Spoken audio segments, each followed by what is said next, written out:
Reporter big breaking. പുരാരേഖാ വകുപ്പിൽ PSCയുടെ നിയമന തട്ടിപ്പ്. കൺസർവേറ്റർ തസ്തികയിലെ പരീക്ഷയിലാണ് ക്രമക്കേട് കണ്ടെത്തിയത്. താൽക്കാലിക തസ്തികയിൽ സ്ഥിര നിയമനം നടത്താനായിരുന്നു നീക്കം. താൽക്കാലിക തസ്തിക സർക്കാർ ഇതുവരെ സ്ഥിരപ്പെടുത്തിയിട്ടില്ല. പുരാരേഖാ ഡയറക്ടറാണ് ഇടത് സഹയാത്രികൻ ഉണ്ണികൃഷ്ണന് നിയമനം നൽകാനായി സ്പെഷ്യൽ റൂൾസിൽ അട്ടിമറി നടത്തിയത്. നിയമസഭാ സബ്ജക്ട് കമ്മിറ്റിയെ തെറ്റിദ്ധരിപ്പിച്ചതായും പരാതി. പ്രവൃത്തി പരിചയവും വിദ്യാഭ്യാസ യോഗ്യത നിശ്ചയിച്ചതിലും ദുരൂഹതയുണ്ട്. ഉണ്ണികൃഷ്ണന് നിയമനം നൽകാൻ മാത്രം പരീക്ഷ നടത്തിയെന്നും കണ്ടെത്തൽ. നിയമന തട്ടിപ്പിന്റെ നിർണായക രേഖകൾ റിപ്പോർട്ടറിന് ലഭിച്ചു. കൂടുതൽ വിവരങ്ങൾ നൽകാനായി ചേരുന്നത് റോഷിബാലാണ്.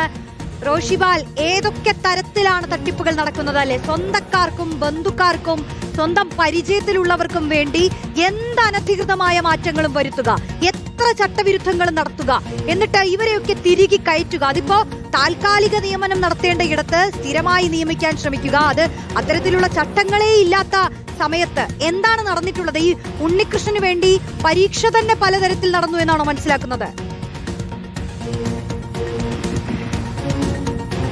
റോഷി, കഴിഞ്ഞ വർഷമാണ് PSC പുരാരേഖാ വകുപ്പിലെ കൺസർവേറ്റർ തസ്തികയിലേക്ക് പരീക്ഷ നടത്തിയത്. ആ പരീക്ഷയിൽ വിദ്യാഭ്യാസ യോഗ്യത, പരിചയസമ്പത്ത് ഇത് രണ്ടും നിശ്ചയിച്ചതിൽ ദുരൂഹതയുണ്ടെന്നൊരു പരാതിയുണ്ട്. കാരണം വിദ്യാഭ്യാസ യോഗ്യത നേരത്തെ ഉണ്ടായിരുന്ന താൽക്കാലിക തസ്തികയായിരുന്നു. ആ തസ്തിക സ്ഥിരപ്പെടുത്തിയിട്ടുമില്ല. സ്പെഷ്യൽ റൂൾസ് പോലും അട്ടിമറിച്ചുകൊണ്ടാണ് അത് സ്ഥിരം തസ്തികയാക്കി മാറ്റുന്നത്. അവിടെ വിദ്യാഭ്യാസ യോഗ്യത 2 വർഷത്തെ ഗവേഷണ പരിചയമാണ്. സാധാരണ രീതിയിൽ PhD ആണ് യോഗ്യതയായി നിശ്ചയിക്കാറുള്ളത്. പക്ഷെ ഇവിടെ അങ്ങനെയല്ല. ഗവേഷണ പരിചയം, PhD പൂർത്തിയാകണമെന്നില്ല. 2 വർഷം ഗവേഷണം നടത്തിയാൽ മതി എന്നതാണ് ഒരു പ്രധാനപ്പെട്ട വിദ്യാഭ്യാസ യോഗ്യത. രണ്ടാമത്തെ പരിചയം ഇതേ സ്ഥാപനത്തിൽ താൽക്കാലികമായുള്ള തസ്തിക, അത് പുരാരേഖാ വകുപ്പിൽ ഒറ്റ തസ്തികയാണ്. ആ തസ്തിക കൺസർവേറ്റർ തസ്തികയിൽ ജോലി ചെയ്ത് 3 വർഷത്തെ പരിചയമാണ്. അവിടെ ജോലി ചെയ്ത ഏക മനുഷ്യനാണ് ഉണ്ണികൃഷ്ണൻ. അപ്പോൾ സ്വാഭാവികമായും ഈ പരീക്ഷ എഴുതിയാൽ റാങ്ക് പട്ടികയിൽ ഉണ്ണികൃഷ്ണൻ മാത്രമേ ഇടം പിടിക്കുകയുള്ളൂ എന്ന് ഉറപ്പാണ്. ഒടുവിൽ പരീക്ഷ കഴിഞ്ഞു. പതിവ് പോലെ തന്നെ എല്ലാവരുടെയും പ്രതീക്ഷ പോലെ തന്നെ ഉണ്ണികൃഷ്ണൻ മാത്രം റാങ്ക് പട്ടികയിൽ ഇടം പിടിച്ചു.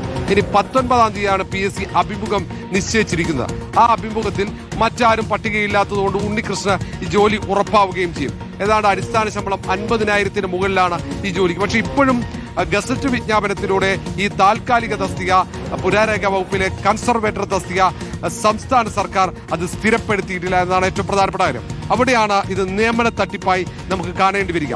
കാരണം എങ്ങനെയാണ് സ്പെഷ്യൽ റൂൾസ് ഇല്ലാത്ത രീതിയിൽ സ്പെഷ്യൽ റൂൾസ് കൊണ്ടുവരുന്നത്? സാധാരണ സ്ഥിരം തസ്തികയിൽ മാത്രമാണ് സ്പെഷ്യൽ റൂൾസ് ബാധകമാവുക. പക്ഷേ ഇവിടെ പുരാരേഖാ വകുപ്പിൽ ഈ താൽക്കാലിക തസ്തികയിൽ നിയമസഭയുടെ സബ്ജക്ട് കമ്മിറ്റിയെ പോലും തെറ്റിദ്ധരിപ്പിച്ചുകൊണ്ട് പുരാരേഖാ വകുപ്പിലെ ഡയറക്ടർ അവിടെ സ്പെഷ്യൽ റൂൾസ് നടപ്പിലാക്കുന്നു. അങ്ങനെ PSCയുടെ കൂടെ സഹായം വരുന്നു. കാരണം ഈ പരീക്ഷയിൽ എന്തുകൊണ്ട് GO-PSC പരിശോധിച്ചില്ല എന്ന പ്രധാനപ്പെട്ട കാര്യമുണ്ട്. സാധാരണ സ്ഥിരം തസ്തിക സൃഷ്ടിക്കുമ്പോൾ അത് സംബന്ധിച്ച് GO കൂടി PSC പരിശോധിക്കേണ്ടതാണ്. പക്ഷേ ഇവിടെ പരിശോധന നടന്നിട്ടില്ല. ഇതിൽ ഏറ്റവും പ്രധാന ആരോപണം ഈ ഉണ്ണികൃഷ്ണൻ പുരാരേഖാ വകുപ്പിലെ ഡയറക്ടറുടെ അടുത്ത സുഹൃത്തിന്റെ മകനാണെന്നും ഈ PSC ചെയർമാനുമായി ചേർന്നാണ് ഇത്തരമൊരു തട്ടിപ്പ് നടത്തിയെന്ന ആക്ഷേപമാണ് ഇപ്പോൾ ഉയർന്നത്. ഏതായാലും ഇത് സംബന്ധിച്ച് പരാതി ലഭിച്ചാൽ പരിശോധിക്കാൻ തയ്യാറായി നിൽക്കുകയാണ് SIT. ഇതിൽ ഏറ്റവും പ്രധാനപ്പെട്ട നീക്കം ഇനി നടത്തേണ്ട SIT ആണ്. സ്വാഭാവികം മറ്റു ഉദ്യോഗാർത്ഥികൾ പരാതി നൽകി കഴിഞ്ഞാൽ SIT അക്കാര്യത്തിലും പരിശോധന നടത്തും എന്ന് തന്നെയാണ് അറിയാൻ കഴിയുന്നത്. റോഷ്നി. യെസ്, റോഷിബാലാണ് വിവരങ്ങൾ നൽകിയത്. ഇത്തരത്തിൽ പലതരത്തിലുള്ള തട്ടിപ്പുകളാണ് നടന്നുകൊണ്ടിരിക്കുന്നത്. ഇതിലൊക്കെ നിശബ്ദമായിരിക്കുകയാണോ എന്നുള്ള ഒരു ചോദ്യം കൂടി ഉയരുന്നുണ്ട്.